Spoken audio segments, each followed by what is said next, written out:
சென்னை எழிலகத்தில் இடைநிலை ஆசிரியர்கள் தற்போது போராட்டத்தில் ஈடுபட்டு வருகிறார்கள். அது குறித்தான காட்சிகளை பார்க்கிறோம். சம வேளைக்கு சம ஊதியம் வழங்க கோரி இடைநிலை ஆசிரியர்கள் தொடர்ந்து 4வது நாளாக இந்த போராட்டத்தினை முன்னெடுத்து வருகிறார்கள். சேப்பாக்கத்தில் உள்ள எழிலகத்திற்குள் ஆசிரியர்கள் நுழைய முயற்சி செய்தனர். இதனால் அங்கு பதற்றமான சூழல் ஏற்பட்டிருக்கிறது. எழிலகத்தின் உள்ளே போலீசார் விடாததால் ஆசிரியர்கள் சாலையில் அமர்ந்து போராட்டத்தில் ஈடுபட்டு வருவதால் பரபரப்பான சூழல் அங்கு ஏற்பட்டிருக்கிறது. கூடுதல் விவரங்களை செய்தியாளர் சுப்பிரமணியன் வழங்கிட கேட்கலாம். சுப்பிரமணியன், வணக்கம்.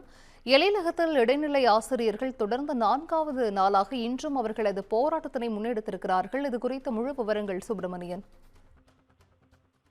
சம வேலைக்கு சம ஊதியம் என்ற கோரிக்கையை வலியுறுத்தி இடைநிலை ஆசிரியர்கள் பல ஆண்டுகளாக போராடி வருகின்றனர். ஆனால் அவர்களது கோரிக்கை இதுவரை நிறைவேற்றப்படவில்லை. இதனையடுத்து 4வது நாளாக இன்று சென்னையில் இடைநிலை ஆசிரியர்கள் போராட்டத்தில் ஈடுபட்டுக் கொண்டிருக்கிறார்கள். ஒவ்வொரு நாளும் தங்களுடைய போராட்ட வடிவங்களை அவர்கள் மாற்றிக்கொண்டிருக்கிறார்கள்.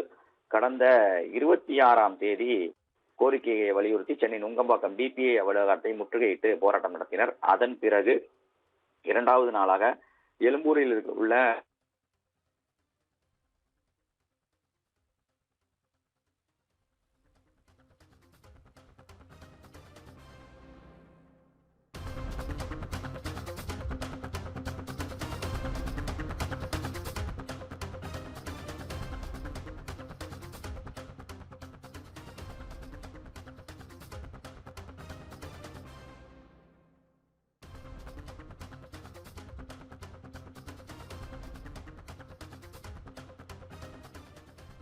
சம வேலைக்கு சம ஊதியம் என்ற கோரிக்கையை வலியுறுத்தி இடைநிலை ஆசிரியர்கள் பல ஆண்டுகளாக போராடி வருகின்றனர். கடந்த 26ஆம் தேதி இடைநிலை ஆசிரியர்கள் சென்னை நுங்கம்பாக்கத்தில் உள்ள டிபிஏ வளாகத்தை முற்றுகையிட்டு போராட்டம் நடத்தினார்கள். அதன் தொடர்ச்சியாக 2வது நாளாக எழும்பூரில் உள்ள மாவட்ட முதன்மை கல்வி அலுவலர் அலுவலகத்தை முற்றுகையிட்டு போராட்டம் நடத்தினார்கள். நேற்று மாவட்ட ஆட்சியர் அலுவலகத்தை முற்றுகையிட்டு போராட்டம் நடத்தினார்கள். இன்று 4வது நாளாக சேப்பாக்கம் எழிலகத்தை முற்றுகையிட்டு தற்போது இடைநிலை ஆசிரியர்கள் போராட்டம் நடத்தி கொண்டிருக்கிறார்கள். ஏற்கனவே 3 நாட்கள் நடத்தப்பட்ட போராட்டம் தொடர்பாக காவல்துறையினர் 1056 இடைநிலை ஆசிரியர்கள் மீது ஏற்கனவே வழக்கு பதிவு என்பது செய்யப்பட்டு இருக்கிறது.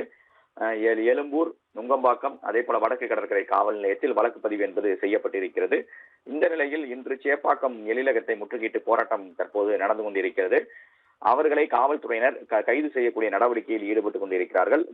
எழிலகம் வளாகத்திற்குள் உள்ளே செல்ல முயன்ற ஆசிரியர்களை கைது செய்யக்கூடிய நடவடிக்கை என்பது மேற்கொள்ளப்பட்டு வருகிறது. இதனால் போலீசாருக்கும் ஆசிரியருக்கும் இடையே தள்ளுமுள்ளு ஏற்பட்டு இருக்கிறது. வலுக்கட்டாயமாக கைது செய்து காவல்துறை வாகனத்தில் ஏற்றக்கூடிய நடவடிக்கை என்பது மேற்கொள்ளப்பட்டு வருகிறது. தற்போது தடையை மீறி இவர்கள் போராட்டம் நடத்தி வரக்கூடிய சூழ்நிலையில் இன்றும் ஆசிரியர்கள் மீது வழக்கு பதிவு செய்வ காவல்துறை திட்டமிட்டிருக்கிறார்கள்.